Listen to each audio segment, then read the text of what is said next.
போர் நடக்குது. அமெரிக்காவுக்கும் ஈரானுக்கும் மத்தியில பதற்றம் உச்சத்துல இருக்கு.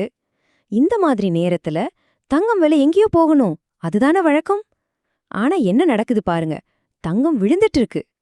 என்ன இது? நம்ப முடியுதா? ஒரு அவுன்ஸ் தங்கம் $5608 இருந்து கிட்டத்தட்ட $4450 வந்திருக்கு. வெறும் 55 நாள்ல $1155 சரிவு. என்னதான் நடக்குதுங்க?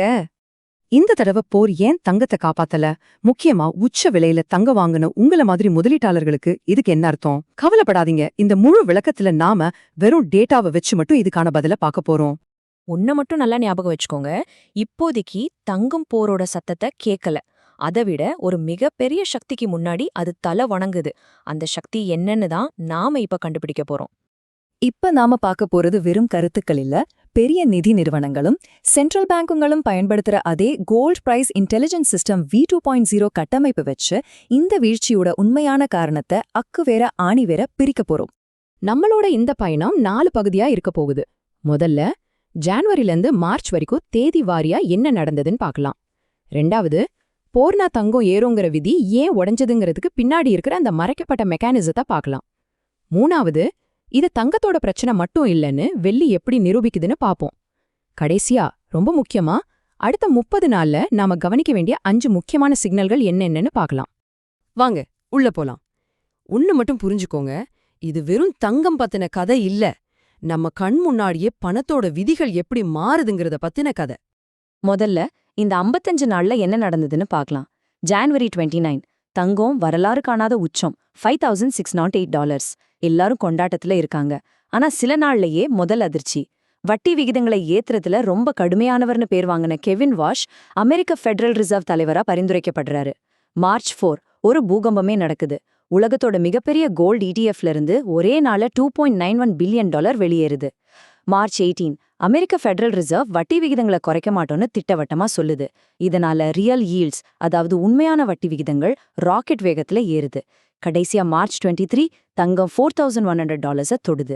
இது ஒரு 2.5ல இருந்து 3 சிக்மா நிகழ்வு. அப்படின்னா பல வருஷத்துக்கு ஒரு தடவை தான் இந்த மாதிரி ஒரு பயங்கரமான வீழ்ச்சி நடக்கும். இதுல ஒவ்வொரு நிகழ்வும் ஒரு துப்பு மாதிரி.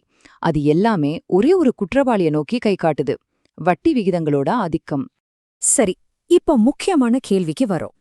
போரையும் தாண்டி தங்கத்தின் விலைய வீழ்த்தின அந்த மறைக்கப்பட்ட இயக்கியது. இத புரிஞ்சுக்க நாம இந்த 4 cascade மேப்ப பார்க்கலாம்.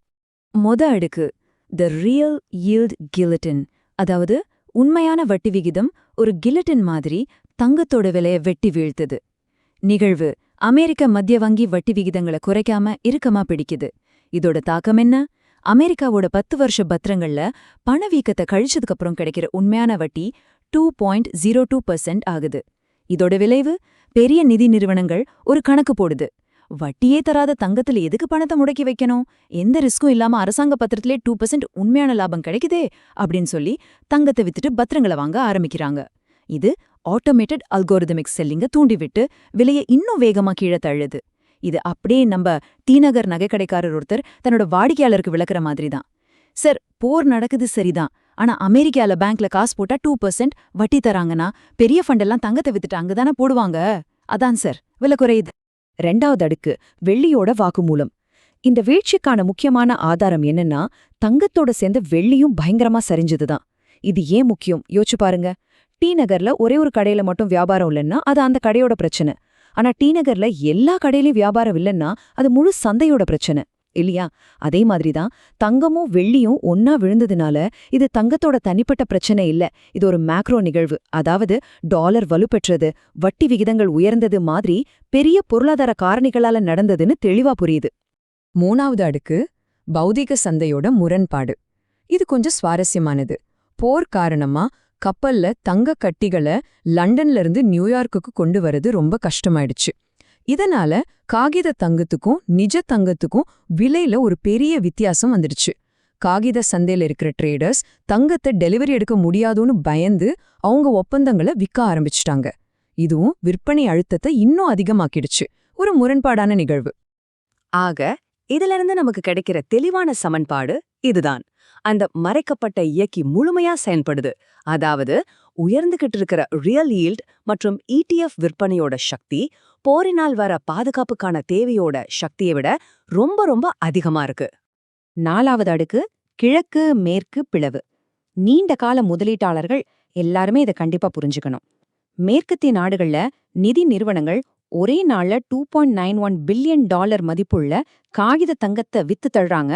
ஆனா அதே நேரத்துல கிழக்குல என்ன நடக்குது? சீனாவோட சென்ட்ரல் பேங்க் தொடர்ந்து 16வது மாசமா தங்கத்தை வாங்கி குவிக்குது.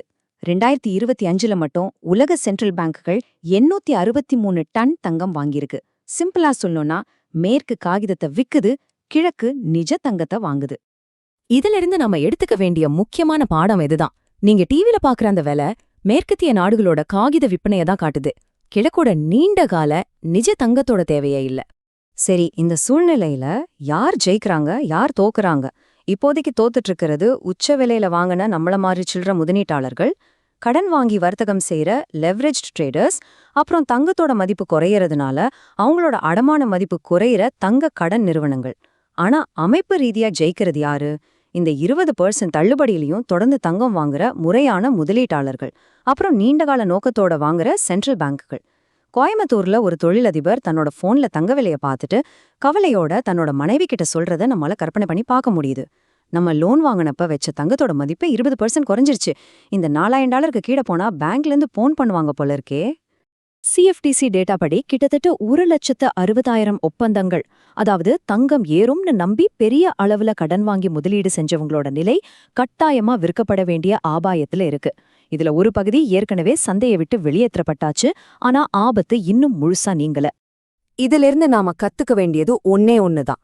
லெவரேஜ்ங்கிறது ஒரு 2 பக்கமும் கூர்மையான கத்தி. சந்தை நமக்கு சாதகமா இருக்கும்போது நல்லா இருக்கும், ஆனா நமக்கு எதிரா திரும்பும்போது நம்மளையே வெட்டிடும்.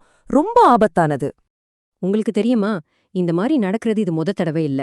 2022ல உக்ரைன் போர் நடந்தப்போ இதே கதை தான். முதல்ல போர் அதிர்ச்சியில தங்கம் எகிரிச்சு. அப்புறம் அமெரிக்க மத்திய வங்கி வட்டி விகிதங்களை கடுமையா ஏத்துச்சு. ரியல் ஈல்ட்ஸ் ராக்கெட் வேகத்துல ஏறிச்சு. போர் காரணமா ஏறின மொத்த விலையும் அப்படியே கரைஞ்சு போச்சு. அதே பேட்டர்ன் தான் இப்போவும் ரிப்பீட் ஆகுது. இந்த முழு மாற்றத்துக்கும் மூல காரணம் 2022ல ரஷ்யாவோட $300 பில்லியன் கையிருப்பு முடக்குனதுதான். அதுதான் உலகத்துல இருக்கிற எல்லா சென்ட்ரல் பேங்குகளுக்கும் ஒரு எச்சரிக்கை மணி அடிச்சு டாலரை விட்டு தங்கத்துக்கு மாற வச்சது. சொல்ற மாதிரி வரலாறு அப்படியே திரும்ப வராது. ஆனா அதோட தாழம் அடிக்கடி எதிரொலிக்கும். அந்த தாழத்தை நாம இப்ப தெளிவா கேட்க முடியுது. சரி, இனி என்ன நடக்கும்? அடுத்த 30 நாள்ல நீங்க கவனிக்க வேண்டிய 5 முக்கியமான சிக்னல்கள் இதோ. மார்ச் 28 அமெரிக்க பணவீக்க டேட்டா வருது. பணவீக்கம் குறைவா இருந்தா தங்கம் 4600 நோக்கி போகலாம். அதிகமா இருந்தா 4278 மறுபடியும் சோதிக்கலாம். மார்ச் 31 காமெக்ஸ் ஒப்பந்தங்களுக்கு முக்கியமான நாள். ஏப்ரல் தொடக்கத்துல சென்ட்ரல் பேங்குகள் எவ்வளவு தங்கம் வாங்குனாங்கன்னு ரிப்போர்ட் வரும். வாரம் வர்ற COT அறிக்கை சந்தையிலிருந்து அதிகமா வித்தவங்க வெளியேறிட்டாங்களான்னு காட்டும். கடைசியா டெக்னிக்கல் லெவல்கள். $4000 ஒரு முக்கியமான தளம்.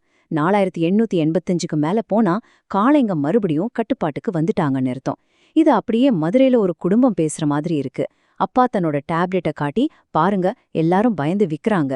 ரிப்போர்ட் படி இதுதான் வாங்க சரியான நேரமா இருக்கலாம். நம்ம கல்யாணத்துக்கு இப்ப கொஞ்சம் வாங்கினா என்னன்னு கேக்குற மாதிரி. அதனால நீங்க எடுக்கிற முடிவுகள் டேட்டாவை அடிப்படையா வச்சிருக்கணும், வதந்திகளை இல்ல. இந்த முழு பகுப்பாய்வுல இருந்தும் நாம எடுத்துக்க வேண்டிய கடைசி 4 விஷயங்கள். 1, இது தங்கத்தோட நீண்டகால ஏற்றத்தோட முடிவில்ல, இது வெறும் ஒரு கரெக்ஷன் தான். 2, உண்மையான வட்டி விகிதங்கள் அதிகமா இருக்கிற வரைக்கும் போர்னா தங்க ஏறுங்கிற விதி தற்காலிகமா வேலை செய்யாது. 3, இந்த மாதிரி சூழல்ல கடன் வாங்கி வர்த்தகம் செய்யறது ரொம்ப ரொம்ப ஆபத்தானது. 4, பொறுமையான முதலீட்டாளர்களுக்கு இது வெளியேறதுக்கான சிக்னலா இல்லாம உள்ள நுழையறதுக்கான சிக்னலா கூட இருக்கலாம். கடைசியா கோல்ட் பிரைஸ் இன்டெலிஜென்ஸ் சிஸ்டம் சொல்ற இந்த முக்கியமான விஷயத்தோட முடிச்சுக்கலாம்.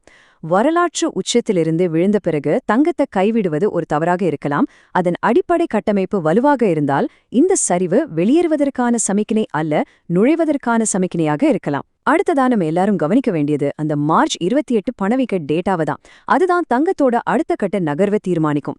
இந்த தகவல் உங்களுக்கு பயனுள்ளதா இருந்தா உங்க குடும்பத்துல தங்கம் வச்சிருக்கிற ஒருத்தருக்கு இதை ஷேர் பண்ணுங்க. அவங்களும் இந்த டேட்டாவை தெரிஞ்சுக்கணும். நன்றி.